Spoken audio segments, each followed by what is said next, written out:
Bethlehem की ओर यात्रा।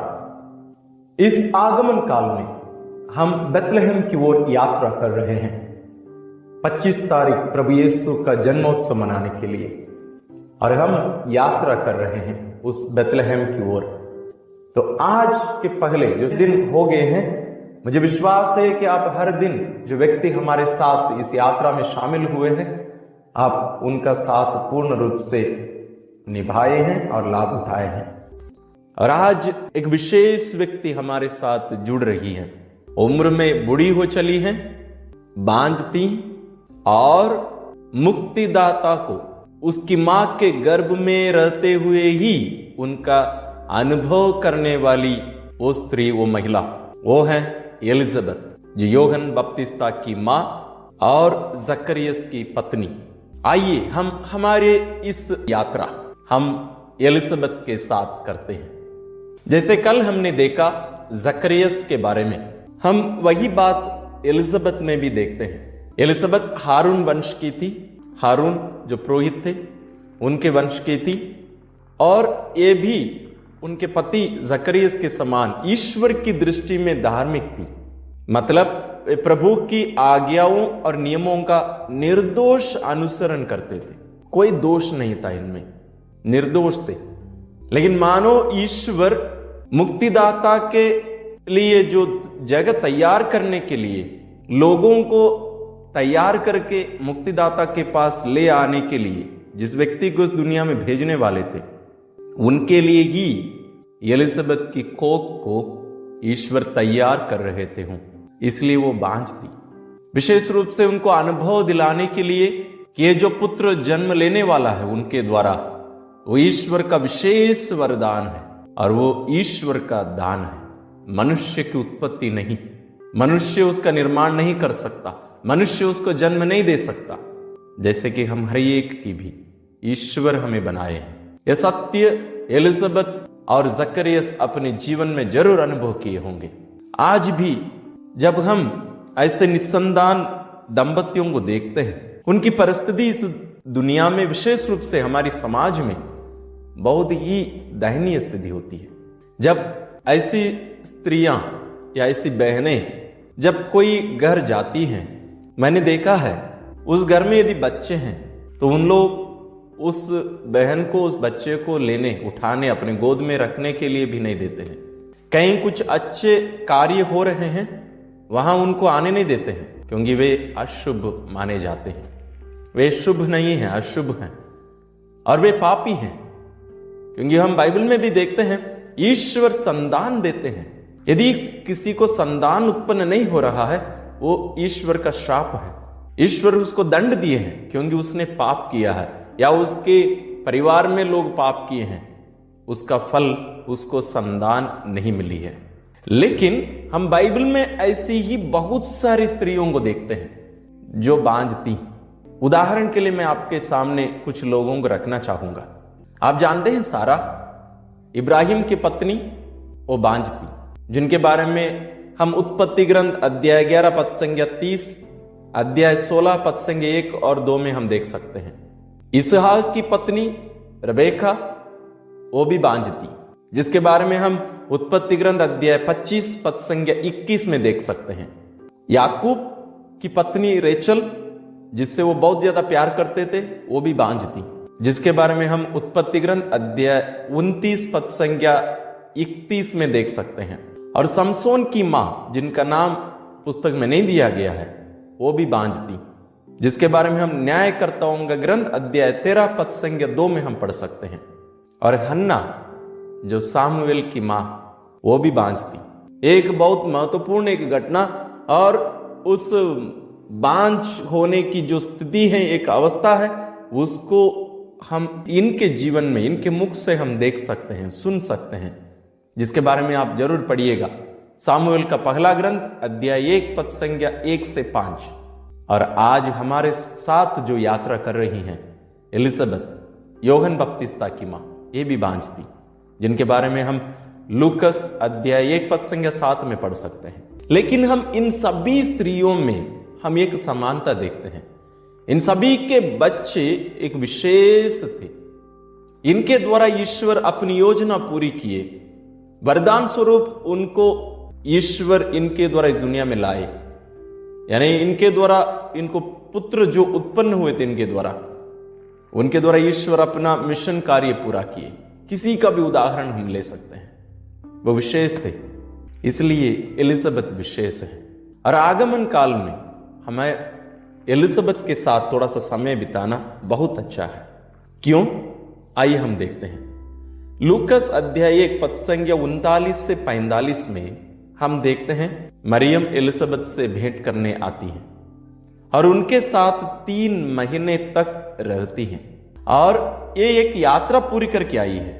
Maryam Elizabeth के पास आने के लिए लगभग 120 किलोमीटर की दूरी तय करके आई है और यहां हम देखते हैं मरियम गर्भवती है। प्रभु यीशु ईश्वर का पुत्र मरियम के गर्भ में है और वह आके एलिजाबेथ का अभिवादन करती है और जैसे एलिजाबेथ उसका अभिवादन सुनती है, उनके गर्भ में बच्चा आनंद के मारे उछल पड़ता है और पवित्र आत्मा से एलिजाबेथ परिपूर्ण हो जाती है। इस घटना को हम थोड़ा सा समझने का प्रयत्न करें। प्रभु यीशु का दर्शन उनके जन्म के पहले ही एलिजाबेथ कर पाई। यहां हम देखते हैं हमारे स्वर्गीय जीवन का एक पूर्वाभास, पवित्र आत्मा जो हमें संगठित करते हैं, हमें मिलाकर एक निर्माण कार्य कर रहे हैं ईश्वर के मंदिर के रूप में। उस घटना को हम यहां पूर्ण होते हुए देखते हैं। 4 व्यक्ति एक साथ बनाए हुए हैं या एक साथ मिल गए हैं, क्योंकि चारों में पवित्र आत्मा पूर्ण रूप से घर कर गया है। मरियम के गर्भ में यीशु है, एलिजाबेथ के गर्भ में संत योहन बपतिस्ता। ये 4 व्यक्ति यहां मिल रहे हैं एक प्रकार से। और एलिजाबेथ का आनंद, गर्भवती होने से ज्यादा आनंद मरियम का उनके गर्भ में आने से हुई। इस आनंद का कारण यीशु है। ये आनंद का कारण यीशु ही हो सकते हैं, प्रभु। और जब हम आज इनके साथ यात्रा करने का यीशु अवसर पाए हैं, तो हमें इनसे बहुत कुछ सीखने की जरूरत है। एक महिला जो बांझ थी, निस्संतान थी, बुढ़ापे की स्थिति तक वो इंतजार कर रही थी ईश्वर से। वो धर्मी हमेशा बनी रही। वो ये नहीं सोची कि ईश्वर मुझे बच्चे नहीं दिए हैं तो मैं विमुख होकर, उनसे दूर होकर अपनी इच्छा अनुसार जीवन जीऊंगी। नहीं, भले कुछ भी हो, हमेशा ईश्वर के साथ विश्वसनीय रिश्ता में, संबंध में बने रहना, ईश्वर पर आस्था रखते हुए उन पर निर्भर रहकर जीना हमें एलिजाबेथ सिखाती है। और जब उन्हें वो संतान दिया गया, एलिजाबेथ को देखिए 5 महीने तक वो घर के अंदर ही रही, मतलब किसी को भी नहीं बताई। यदि हम उनके जगह पर हुए होते, यदि मैं उनके जगह पर हुआ होता, शायद मैं हर घर में जाके लोगों को कहा होता, देखो मैं मां बनने वाली हूं। एक गर्व की बात, क्योंकि अभी तक लोग उनको एक पापी के रूप में देखा करते थे। लेकिन अभी मैं जाके बोलता, देखो तुम लोग मेरे बारे में जो सोच रहे थे वो सब अभी गलत साबित होने वाला है। लेकिन एलिजाबेथ वैसे नहीं की। 5 महीनों तक वो इस बात को छुपाए रखी, किसी को भी नहीं बताई।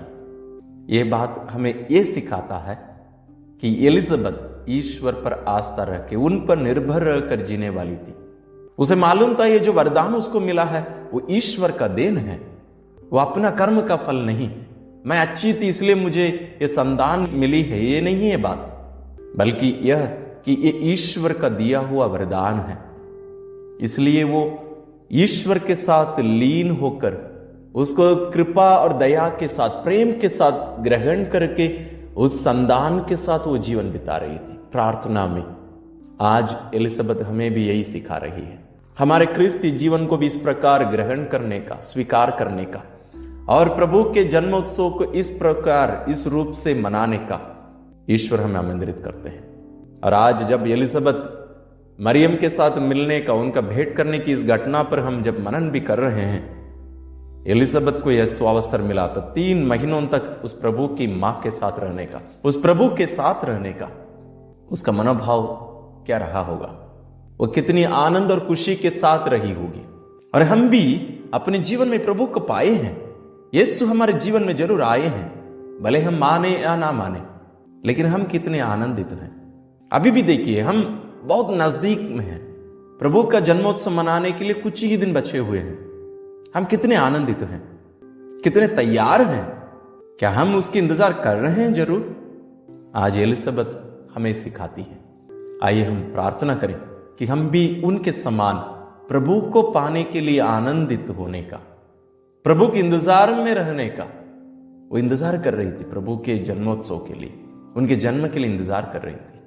शायद उनको व्यक्तिगत रूप से शायद यीशु के जन्म के बाद वो देखी या मिली, हमें नहीं पता, लेकिन जरूर उनके गर्भ में रहते ही एलिजाबेथ उनका अनुभव की।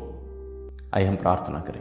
परम पावन दयालु पिता, हम आपको धन्यवाद देते हैं आपके पुत्र हमारे मुक्तिदाता प्रभु यीशु क्रिस्त के लिए, जिनको आप मुक्तिदाता के रूप में इस दुनिया में भेजे।